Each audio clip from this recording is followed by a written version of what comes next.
on a cold morning in the steppe. A rider changes horses at a lonely relay station, drinks a bowl of fermented mare's milk, and repeats a sentence he has been told not to repeat.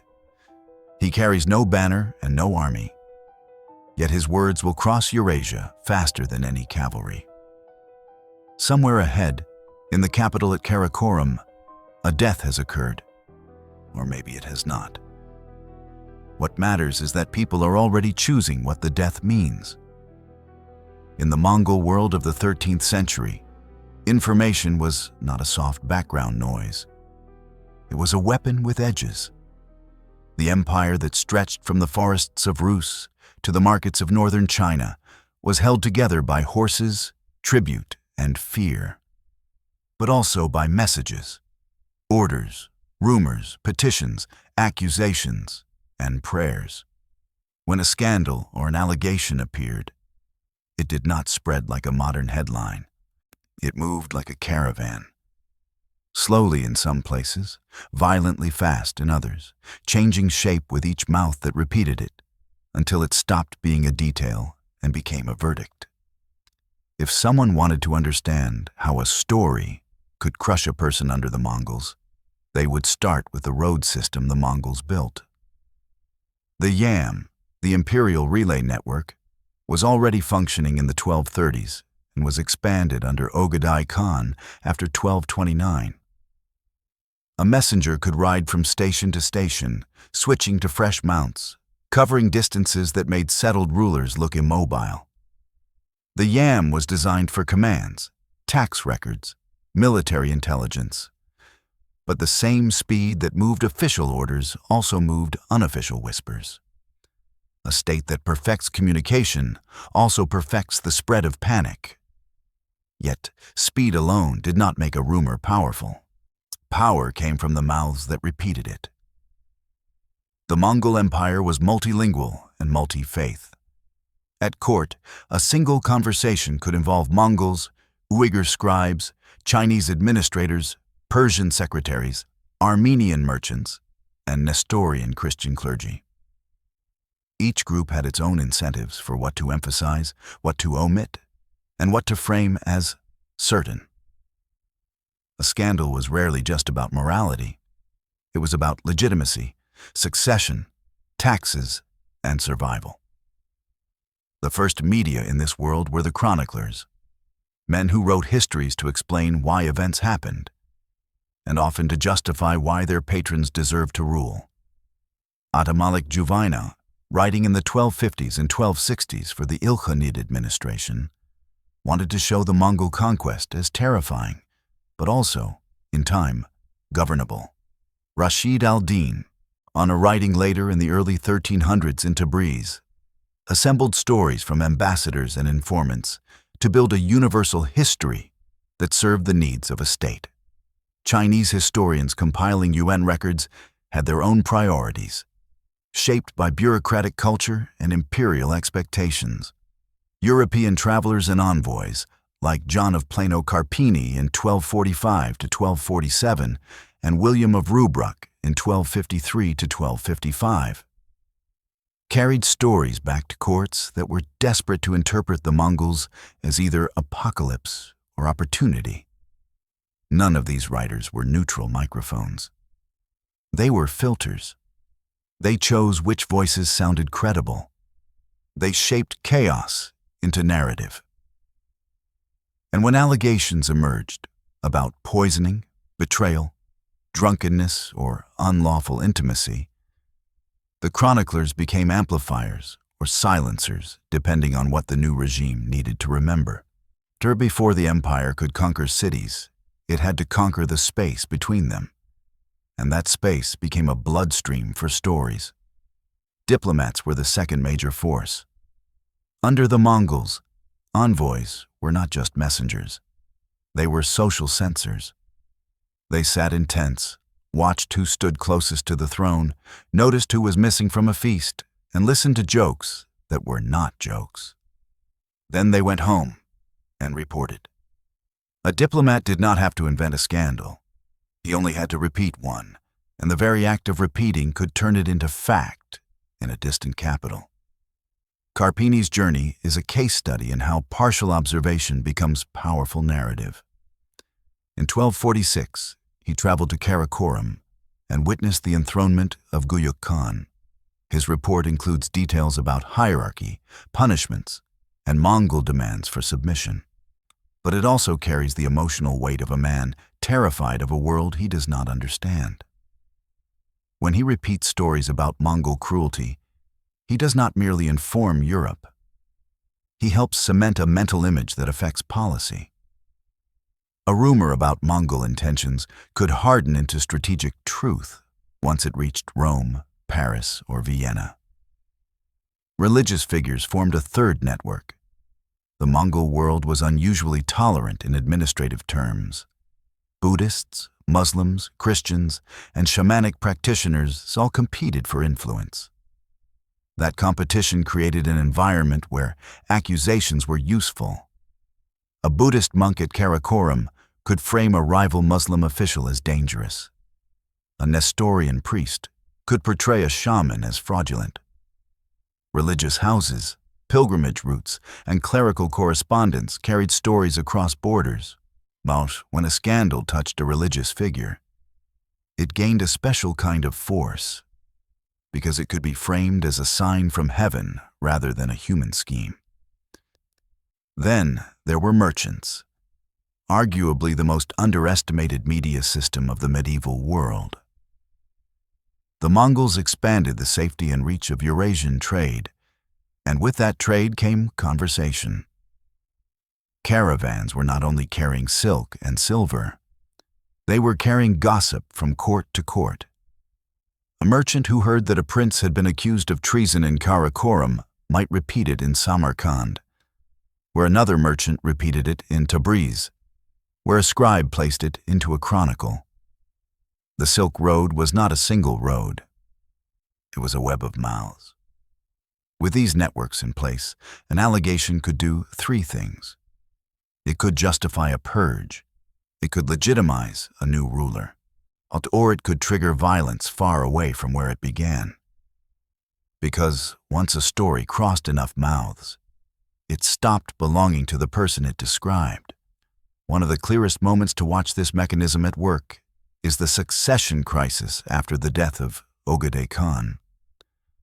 Ogedei died in December 1241 near Karakoram, and even the fact of his death illustrates the problem. Different sources emphasize different causes: heavy drinking, illness, exhaustion, perhaps a mixture of all three. Some accounts portray him as a capable administrator with a destructive appetite. Others frame his death as a moral lesson. The key point is not which version is true. The key point is that the cause of death immediately became political material. A dead great Khan creates a vacuum, and vacuums suck in stories. Ogedei's widow, Turagena Khatun, became regent and held power until 1246, when Guyuk was enthroned. That regency period was filled with appointments, dismissals, and quiet battles inside the palace. To justify her decisions, Turagena needed narratives. Who was loyal? Who was corrupt? Who was sabotaging the empire? Allegations became administrative tools. European observers saw this political weather without understanding its full climate. They noticed that access to the throne was controlled by gatekeepers. They heard that certain officials fell suddenly from favor. They sensed that the empire, which looked like one unified storm from a distance, was full of factions when seen up close. Those impressions then became part of Europe's own rumor economy. Stories of Mongol intrigue were used to argue for crusades, alliances, or submission. Inside the Mongol world, the best example of scandal as policy comes a few years later in 1251, when Mongke Khan of the Toluid line, son of Tolui and Sorgugtani Beki, became Great Khan. Mongke's accession was not merely a coronation, it was a reset of power. And resets require justification. Sources describe purges of rival princes and officials after 1251, especially against those associated with the Ogadide and Chagatai factions. In many accounts, the charges are broad: conspiracy, corruption, plotting against the throne. Some narratives include more dramatic elements: confessions extracted under pressure, denunciations from within families, even claims of sorcery or poisoning. The details shift depending on who tells the story and when. What is consistent is the function. Allegations created a moral framework for removing opponents. They turned factional consolidation into justice. A purge without a story looks like naked violence. A purge with a story looks like the restoration of order. Chroniclers understood this. They recorded accusations in ways that made the new regime seem inevitable. But the rumor machine did not only serve the victors, it also threatened them. Because once a culture uses allegation as a tool, everyone learns the tool. Consider the repeated motif of poisoning in Mongol political storytelling. One episode, apocalypse or opportunity. Before anyone in the markets of Samarkand could verify anything, they could repeat what they had heard, and repetition itself became momentum. In 1258, Baghdad had fallen to Hulagu, and the Islamic world reeled. In 1259, Mongol died far away in China. In 1260, the Mongols suffered a major defeat at Ain Jalut in Palestine on the 3rd of September. Each shock created a spike in narrative demand. People wanted explanation as badly as they wanted bread. A rumor that the Mongols were invincible could make cities surrender without a siege. A rumor that the Mongols were divided could make resistance suddenly feel rational. This is where the media ecology becomes visible as strategy. The yam carried official orders, but merchants carried the mood. Clerics carried the moral interpretation. Envoys carried the political framing.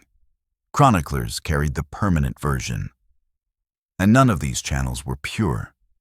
Each blended observation with incentive. One episode, reported in differing forms, shows how fast an accusation could be industrialized. Not long after Mongol took the throne, several sources describe a supposed conspiracy centered on an Ogadide prince named Shiramun. In some tellings, the plot was a straightforward attempt to strike at Mongol during a ceremony. In others, the story grows darker and more theatrical. A woman named Fatima, associated with the previous regent's household, is accused of manipulating events, using secret influence, and, in some accounts, practices described as sorcery. Whether the most dramatic elements reflect reality or political theater is difficult to prove, and responsible retellings keep that uncertainty visible. What matters for the empire's information mechanics is that the story gave the new regime a narrative scaffold. Danger had been real. Guilt had been exposed. Punishment had been necessary. Notice the media logic inside the violence. If a rival prince is executed without explanation, his followers can imagine martyrdom. If he is executed after a public narrative of conspiracy, his followers inherit shame instead of honor. The chroniclers who favored the Toluid regime had every incentive to emphasize the plot, because it converted factional elimination into self-defense. Rival storytellers could do the opposite. They could portray the purge as paranoia, the accusations as pretext, the confessions as forced. The same event could be archived as justice or as terror, depending on who held the pen. William of Rubruck, a Franciscan who visited Munka's court in 1253 to 1255, did not write like an official chronicler. But his observations show how carefully the court managed what outsiders would repeat. He describes audiences where translators controlled the flow of words, where gifts were public and symbolic, and where religious representatives competed for attention. Rubruk also describes stage disputations, formal debates between Christians, Muslims, and Buddhists in May 1254. Events that functioned like controlled broadcasts. The court was not only testing beliefs, it was demonstrating authority. The great Khan could summon faiths, make them speak, and decide when the talking ended. In that setting, scandals were not limited to princes and poison.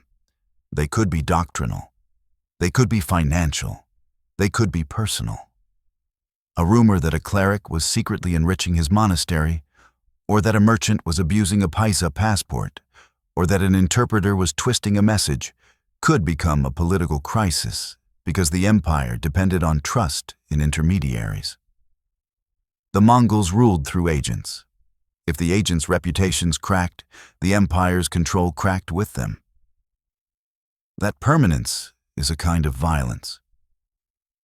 Once a story entered a respected chronicle, and it gained an authority that outlived everyone involved. Later generations could quote it as proof, even if it began as a convenient suspicion. This is why Mongol rulers cared about control of scribes and secretaries. They understood that the record was part of the battlefield. And once the empire learned that a story could kill, every court conversation became a potential crime scene. Suppression mattered as much as amplification. Not every allegation could be allowed to grow. A rumor that undermined the legitimacy of the great Khan was not just disrespectful, it was destabilizing. The Mongol state had tools to suppress: punishment, exile, the control of access, and the production of official narrative. The most direct form of suppression was fear. Under Mongol law and custom, insulting an envoy, resisting an order, or spreading sedition could be punished brutally. But fear alone does not silence a world this large. Stories find cracks. The more interesting form of suppression was substitution, replacing an uncontrolled narrative with a controlled one. For example, when a ruler died, the court often needed to communicate the death carefully. Too much uncertainty invited rebellion. Too much detail invited blame. So the message was framed in a way that served continuity. If death could be presented as natural, the succession looked stable. If it could be presented as the result of an enemy's crime, it justified retaliation. Each frame had consequences. This is where religious and diplomatic messaging overlapped. A ruler might stage a public ritual to show divine favor. A cleric might proclaim that the death was part of heaven's order. Envoys might be told a carefully curated version to carry abroad. Meanwhile, merchants would carry their own version anyway, because merchants are paid to notice what power tries to hide. The Mongols also used spectacle as information management. The enthronement ceremony itself was media, a theater of submission where ranks were visible, gifts were redistributed, and the new hierarchy was made physical. When European envoys attended these ceremonies, they became unwilling participants in the broadcast. Their presence was proof that distant kings had come to the Mongols, not the other way around. Even if the envoys did not submit, the optics could be narrated as submission once the story returned to a provincial governor or a frontier city, debating whether to resist. A scandal, then, could be amplified by physical events. A public execution told a story. The accused was guilty, the ruler was strong, order had been restored. A lavish feast told a story. The ruler was generous, favored by heaven, surrounded by loyalty. A sudden disappearance told a story too, even if no one spoke it aloud. Nowhere is the tension between rumor and control clearer than in the frontier zones where Mongol power met other societies. Places like Baghdad, Damascus, and Cairo in the late 1250s and early 1260s.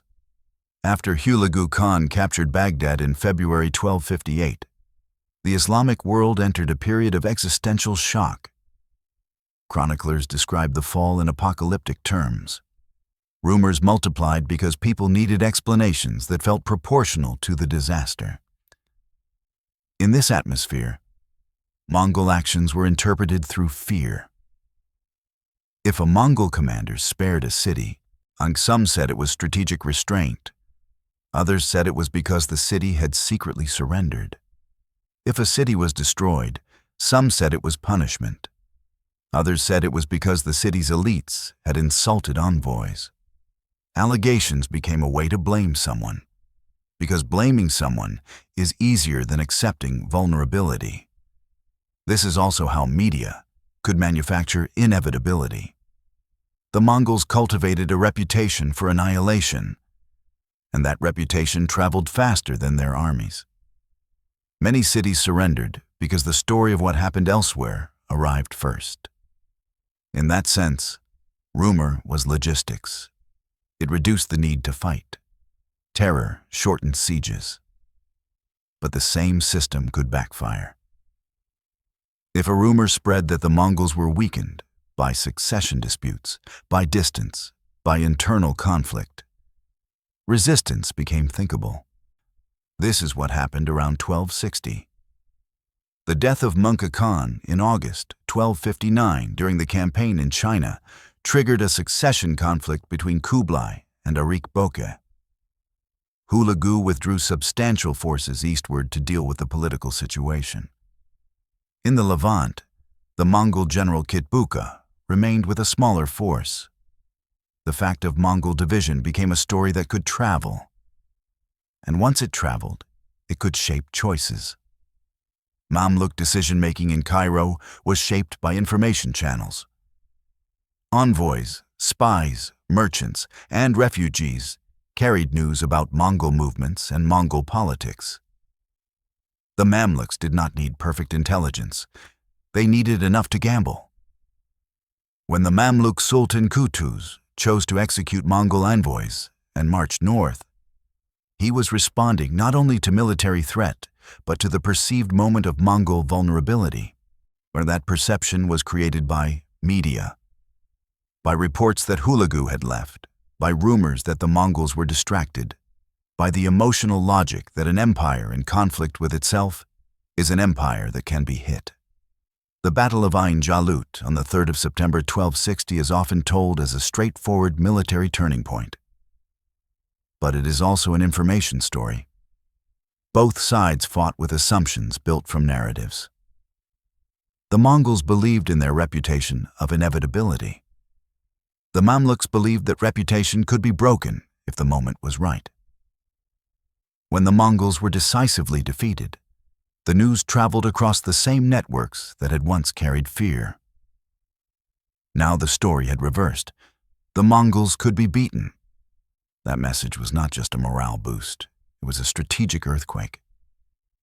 After Ain Jalut, the Mongol state and its rivals competed over narrative control. Mamluk chroniclers emphasized divine favor and moral righteousness. Mongol-aligned writers emphasized contingency. Hulagu was absent. The force was reduced. The defeat was not proof of weakness. European observers interpreted it through their own frameworks, sometimes imagining alliances or prophecies. The battle's meaning was not fixed by the event itself.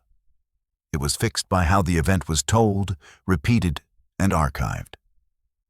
If the first half of the Mongol century was written in fear, the second half was written in arguments over what fear meant.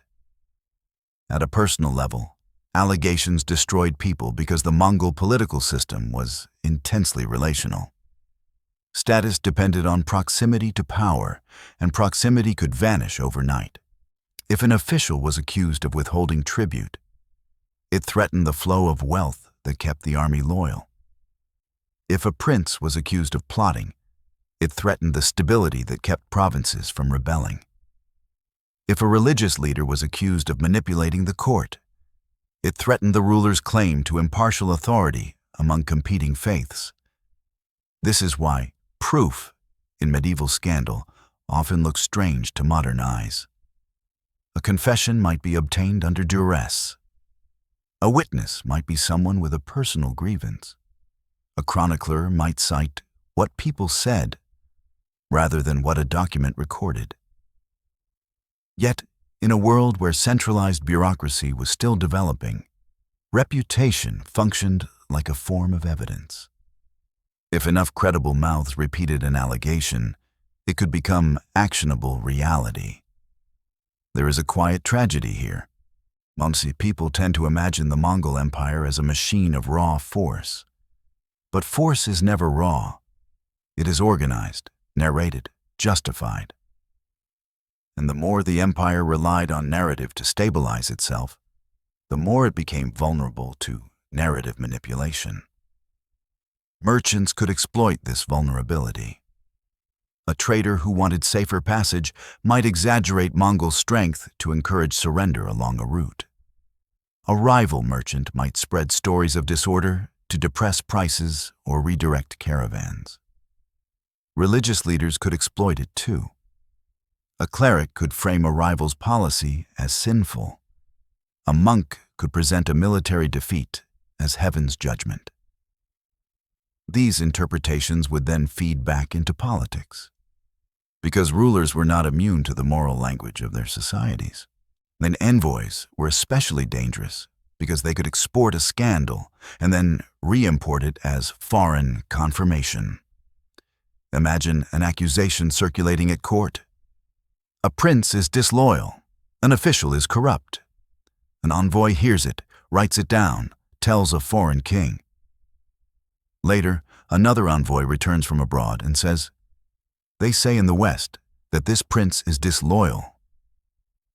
Now the allegation has two sources, the original whisper and the foreign echo. It feels more real because it traveled and came back. Chroniclers completed the cycle. They took what had been a living rumor and froze it into text. And because later states treated chronicles as repositories of truth, the frozen rumor could govern minds centuries later. This is why a careful documentary approach must resist the temptation to treat every vivid allegation as a cinematic fact. But the most responsible method is to keep the layers visible. Who says it, when they say it, and what they gain by saying it. A Persian administrator writing under an ill-Khanid patron has different incentives than a Franciscan friar writing for the Pope. A Chinese historian working inside the Yuan bureaucracy has different constraints than an Armenian merchant writing from the edge of the steppe world. Even when sources disagree, the disagreement itself is evidence. It shows where the fault lines were. It shows what people feared. It shows what rulers needed their subjects to believe. Toward the end of the 13th century, as the unified empire fractured into successor states, the Yuan in China, the Ilkhanate in Iran, the Chagatai Khanate in Central Asia, and the Golden Horde in the Western Steppe, the information ecosystem diversified. There was no longer one capital whose narrative could dominate all others. A scandal in Sarai could be framed one way, while the same scandal in Khanbalik could be framed another. Competing Mongol states ran competing storylines. That fragmentation reduced the power of a single rumor to control the entire Eurasian imagination, but it did not reduce the power of rumor to destroy lives locally. If anything, it made narrative warfare more constant. Each Khanate needed legitimacy. Each needed to portray rivals as unlawful, immoral, or cursed. Allegations became diplomatic tools. And yet, across this complexity, one pattern remains strikingly modern. The media did not merely report the struggle for power. It was part of the struggle. Information was not the shadow of politics. It was a lever inside the machine. In the end, the most chilling detail is how ordinary the system was. It did not require secret printing presses. It required people doing what people always do. Speaking to feel safe, repeating to feel important, exaggerating to feel heard, and believing to feel stable. The Mongol Empire created the highways. Human psychology supplied the traffic. So when a scandal appeared, when a claim spread that a ruler was unfit, that an official was treacherous, that a death was caused by poison rather than illness, the question was never only, did it happen? The more dangerous question was, who needs it to have happened?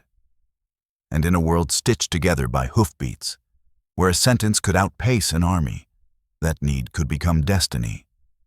The rider reaches the next relay station. He changes horses again. He repeats the sentence again, perhaps with a slightly different emphasis, perhaps with one new detail someone added at a fire in the night.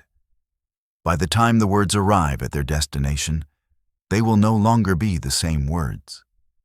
They will be a weapon shaped by distance. If the viewers notice a modern echo in that, it is not because the 13th century was secretly modern. It is because empires have always depended on stories. Some stories are carved into monuments. Others ride quietly in the mouth of a tired messenger. And sometimes, the quiet ones do more damage.